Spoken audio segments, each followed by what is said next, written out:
안녕하세요 여러분, 반갑습니다. 파이썬 멘토 채널을 운영하고 있는 조인석입니다.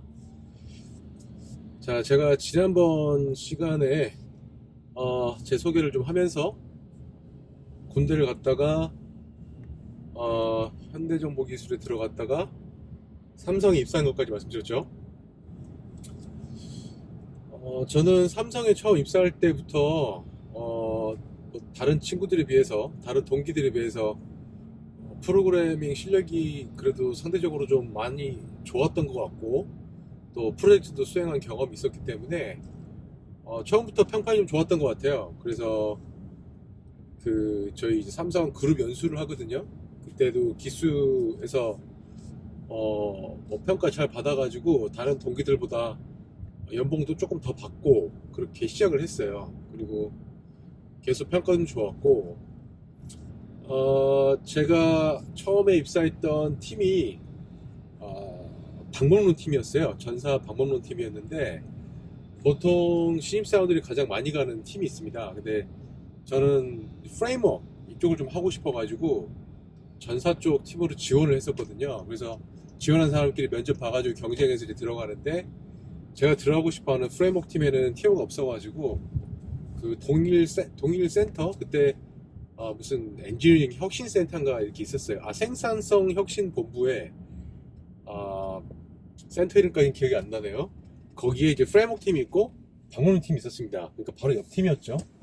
그래서 그 팀에 가서 방문론 팀으로 일단 먼저 갔어요. 그래서 제가 하고 싶었던 프레임워크 쪽 개발은 아니었지만 잘 알지 못하는 방법론이라는 거에 대해서 배우기 시작했습니다.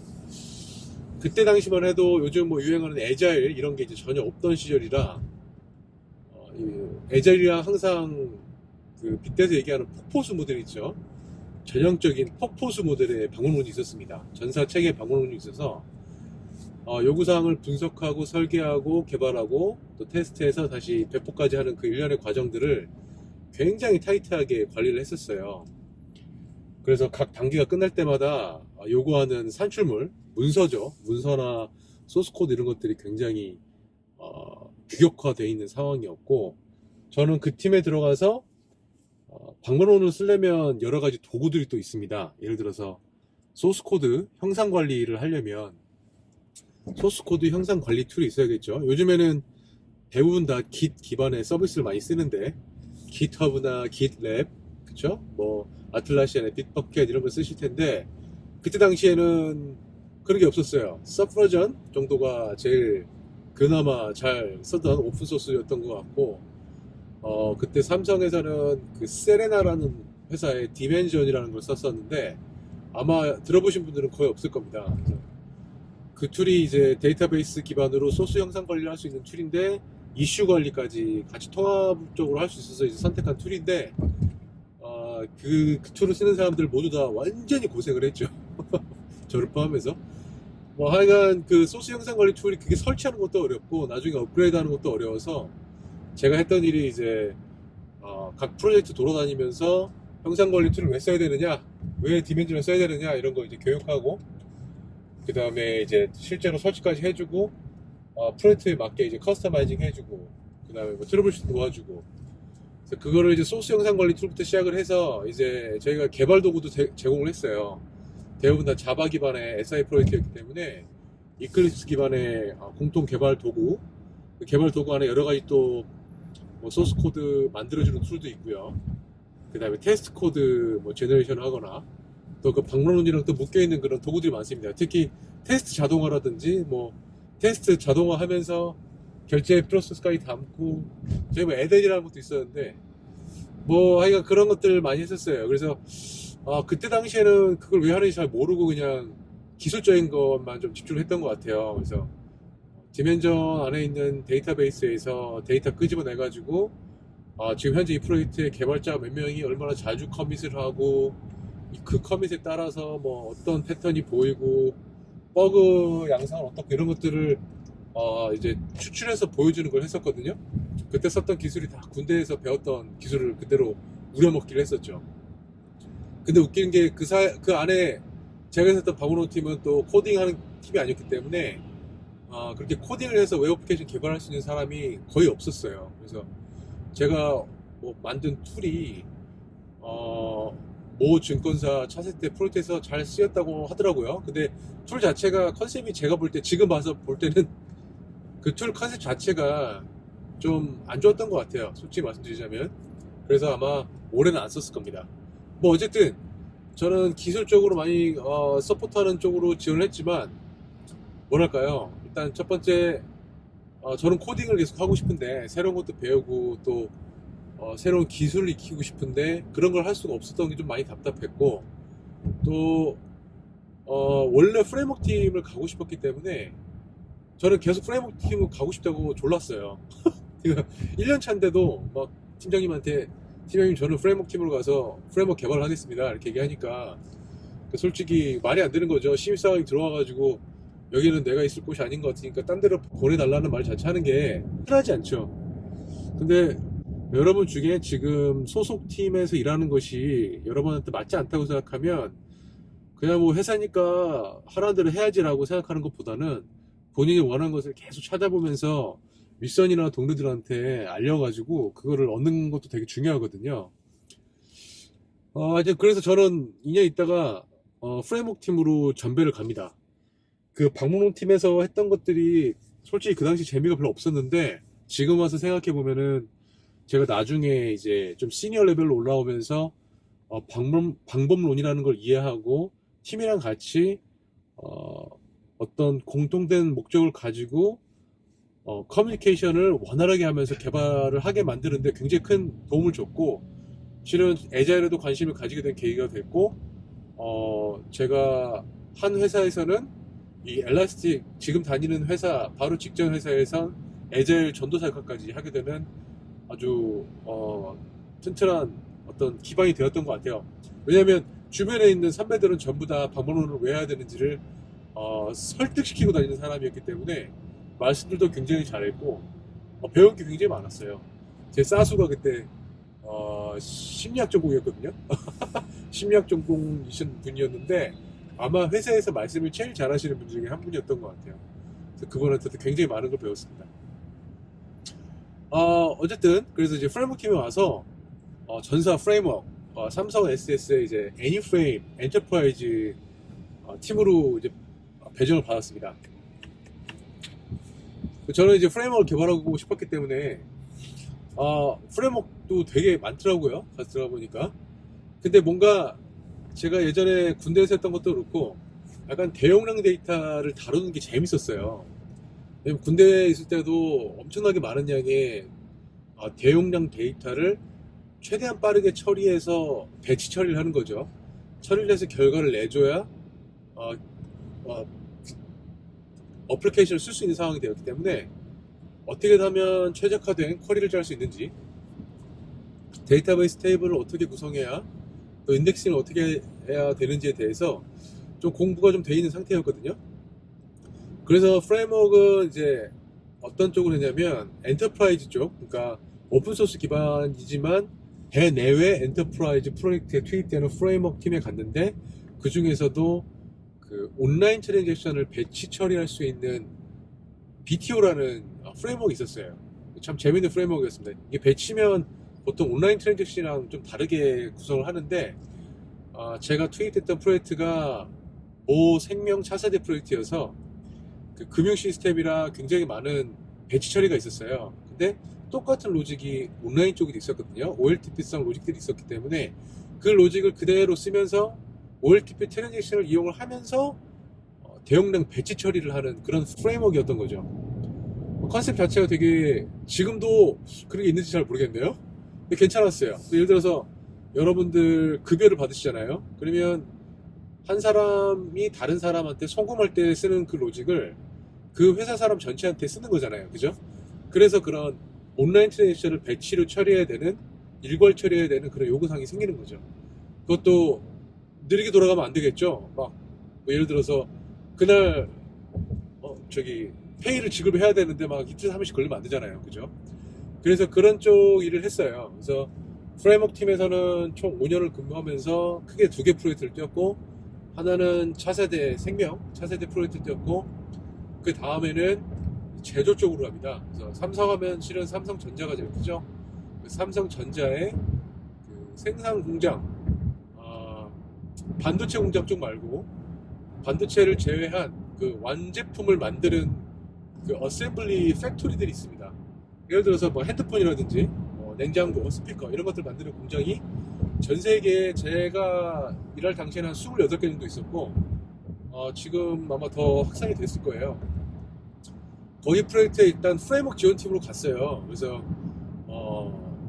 제가 삼성 생명 차세대 프로젝트 할 때는 제가 이제 선배랑 같이 들어가서 PL이 제 선배였고 저는 프레임워크 엔지니어로 들어가서 그때 외주를 줬던 그 벨라루스에 있는 글로벌 업체랑 같이 컨택 포인트에 대해서 일을 했었거든요. 그래서 프레임워크를 만들었었는데 삼성전자 프로젝트는 다른 사람들이 다 다른 금융 프로젝트를 가는 바람에 저 혼자 들어가서 3년 동안 북치고 장구치고 다 했던 프로젝트입니다. 그래서 들어가서 초반에 1년 정도는 프레임워크 셋업 해주고 뭐 이것저것 했었고 그 다음에 가만히 보니까 이제 그 공장에 보면은 차 엄청 빨리 가네요. 공장에 가면은 그 조립을 하고 나서 그 조립된 완제품이 제대로 조립됐는지 테스트를 하면 그 테스트 결과가 서버로 들어와 줘야 이거를 패키징해서 쌓을 수가 있어요. 그래서 상차 트럭에 올릴 수가 있는데 트럭에 올리기 직전에 그 데이터가 없으면 실치를 못합니다. 그러면 계속 쌓아놓을 수밖에 없잖아요. 그러면 결국 그 생산 라인이 멈추는 상황이 벌어지거든요. 그러니까 장애가 발생하는 거죠, 쉽게 말하면. 근데 그 데이터를 보내주는 그 에이전트 쪽에 C++로 에이전트를 만들어가지고 이제 아주 오래된 윈도우 PC에 설치해서 사용하곤 했는데 그 C++를 다룰 줄 아는 사람이 없으니까 외주 인력이 들어와서 개발해줬다가 나가고 개발해줬다가 나가고 요구사항도 굉장히 복잡했어요. 왜냐면 그 얼마나 다양한 제품들이 있겠습니까? 그 테스트 데이터가 다 다른 포맷인 거고 그 요구사항을 다 아는 사람도 없고 그 제품도 공장이 크게 5가지로 나눠져 있었거든요. 그러니까 핸드폰 생산 공장 따로 있고 그 다음에 가전제품 생산 공장 따로 있고 막 그러기 때문에 그런 것들 다 알고 있는 사람도 없어서 실은 내부에 있는 사람이 직접 개발해도 쉽지 않은 판국에 외줄력을 그렇게 쓰다 보니까 개발이 제대로 안 됐습니다. 솔직히 말씀드리면. 그래서 데이터가 안 오는 거예요. 그러니까 그럼 라인이 멈추죠. 그런 일이 계속 반복이 되고 있는데 그게 에이전트 쪽 일이 이제 좀 번잡스럽고 막 고생스러우니까 아무도 그 일을 안 하려고 하는 겁니다. 근데 제가 보기에는 굉장히 중요한데 재미있어 보였거든요. 그래서 제가 프레임워크 쪽 팀이었지만 손을 들고 제가 그쪽 개발 한번 해보겠습니다라고 했죠. 그게 왜냐면 제 생각은 그랬거든요. 아니 개발자가 그때 자바 개발자가 300명 있었거든요. 200명 넘게 있었어요. 제 생각에는 맥시멈 때가 300명이었는데 아니 그냥 자바로 개발을 하지 왜 굳이 이걸 C++로 하면서 인력도 없는데 외주 줘가지고 이렇게 망가진 제품을 만드냐 그랬더니 지금 그때 당시에 PL이 저한테 그 얘기를 했어요. 지금 우리 인력 중에 자바를 가지고 이 데이터를 전송할 수 있는 에이전트를 개발할 수 있는 사람은 없다 라고 얘기를 하는 거예요. 그래서 그럼 제가 하겠습니다 그랬죠. 아니 너는 프레임워크 쪽 사람인데 그 프레임워크도 안 쓰는데 그 개발해도 되느냐 라고 묻지도 않았어요. 근데 다른 사람들이 타가서 저한테 물어봤죠. 근데 그게 없으면 결국 제 프레임워크 저희가 제공했던 프레임워크 위에 들어가는 어플리케이션이 제대로 돌아가지가 않는 거였거든요. 차이가 나니까. 그래서 결국 제가 이제 팀을 꾸려가지고 한 개발자 몇 명 없었어요. 한 2명? 3명? 데리고 그리고 이제 저희 프로젝트에 갑자기 어디서 데리고 온 외국인들이 있었습니다. 그 삼성이 그런 거 잘하는 것 같은데 어디서 제조 전문가라고 독일에서 1명, 인도에서 1명을 데리고 왔어요. 데리고 왔는데 시킬 일이 딱히 없는 거예요. 영어로 커뮤니케이션도 잘 안 되고. 그래서 결국 이제 제가 맡았습니다. 제가 그 두 분을 모시고 그리고 저희 쪽 개발자 주니어 개발자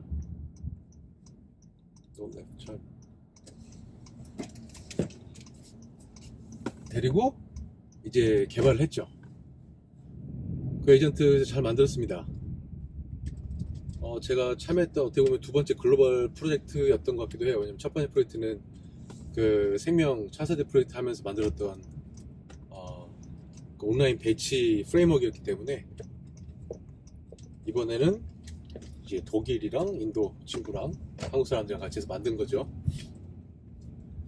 그래서 결국 전 세계에 있는 삼성전자 그 생산 시스템, 전 세계에 있는 삼성전자 완제품 생산 그 조립 공장에 모든 에이전트를 교체하게 됩니다. 그래서 한 1년은 뭐랄까요, 설치만 하러 다녔던 것 같고요. 전 세계를 돌아다녔죠.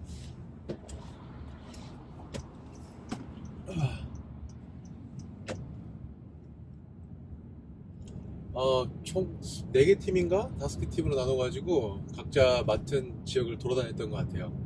그래서 무선 담당은 무선, 가전 담당은 가전. 그 한국에도 공장이 크게 3개가 있는데 수원에 있고 광주에 있고 저기 구미에 있거든요. 구미 맞죠?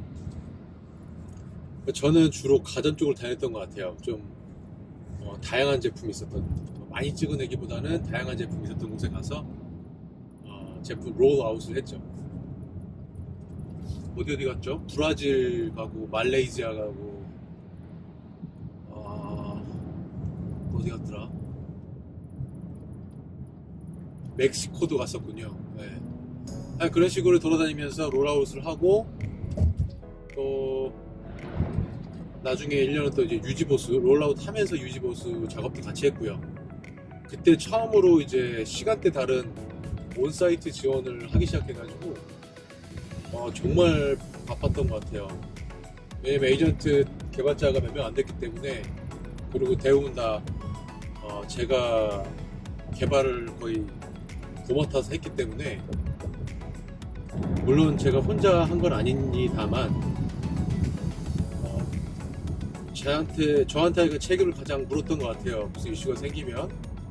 그리고 제가 이제 에이전트만 한 게 아니라 프레임워크를 또 담당하고 있었기 때문에 전체 시스템에 대한 그 소프트 아키텍처를 정확하게 이해를 하고 있어서 어떤 문제가 생기면 저한테 연락이 되게 자주 왔었습니다. 그래서 밤샘 작업도 되게 많이 했고, 막 퇴근하려고 하는데 멕시코 쪽 생산 라인 멈춰가지고 퇴근 못하고 지켜보다가 복구할 때까지 기다렸다가 집에 못 갔는데 다음날 아침 8시부터 또 정상 근무하고, 그렇게 이틀 3일 한 적도 있어요. 제가 거기 있으면서 되게 재미도 있었지만 사람에 대한 회의를 많이 느꼈던 것 같습니다. 또 삼성 내부지만 아무래도 그 갑회사와 을회사가 나눠져 있잖아요. 그렇죠?